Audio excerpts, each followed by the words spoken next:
Selamat sore Bu Farida.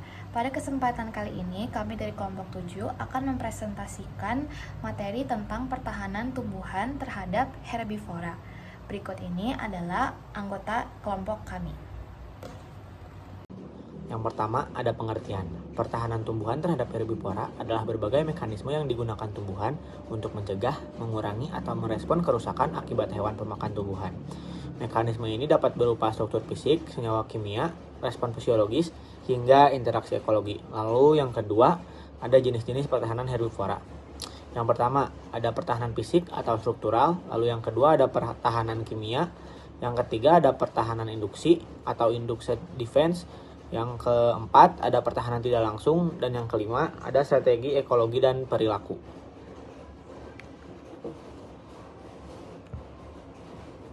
Selanjutnya ada pertahanan fisik atau struktural, yang dimana pertahanan ini sudah ada sebelum serangan terjadi dan bersifat pasif. Nah, fungsinya untuk mengurangi peluang herbivora untuk mengonsumsi jaringan tumbuhan.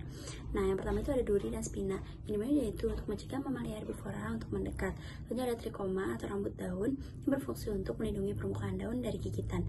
Selanjutnya ada jaringan keras, yang dimana membuat daun dan batang sulit dikunyah. Selanjutnya ada silika pada rumput, yang dimana dia itu membuat tekstur tajam dan abrasif sehingga menghauskan mulut herbivora. Selanjutnya ada pertahanan kimia. Apa sih pertahanan kimia itu? Pertahanan kimia itu ketika tumbuhan menghasilkan metabolit sekunder yang membuat herbivora menjadi enggan makan atau mengalami suatu gangguan fisiologis. Ada 5 contoh dari pertahanan kimia. Yang pertama adalah alkaloid. Beberapa contohnya adalah nikotin, morfin, kafein.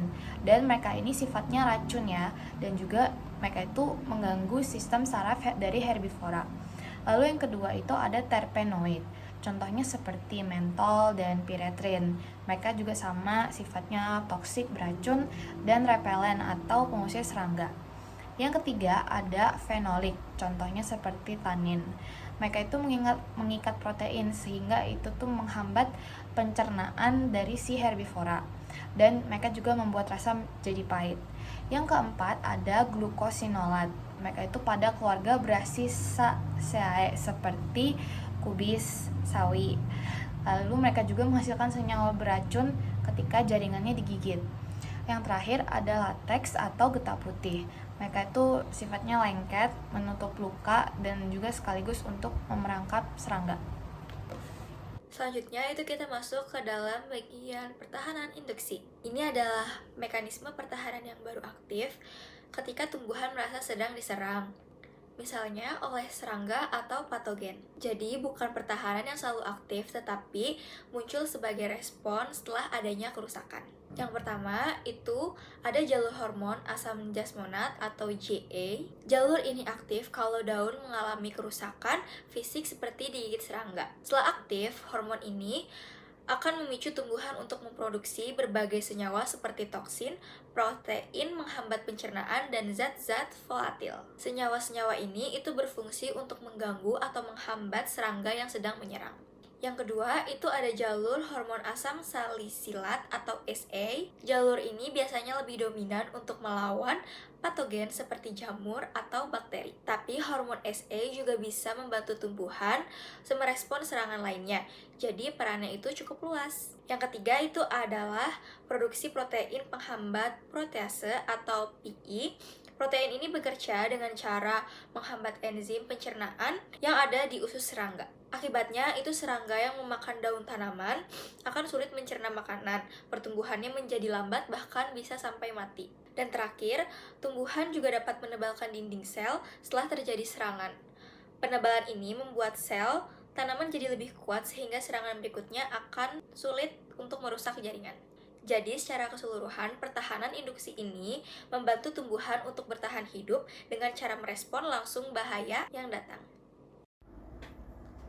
D. Pertahanan tidak langsung. Pada mekanisme ini, tumbuhan tidak melawan hama secara langsung, tetapi mengundang organisme lain untuk membantu mengurangi serangan herbivora.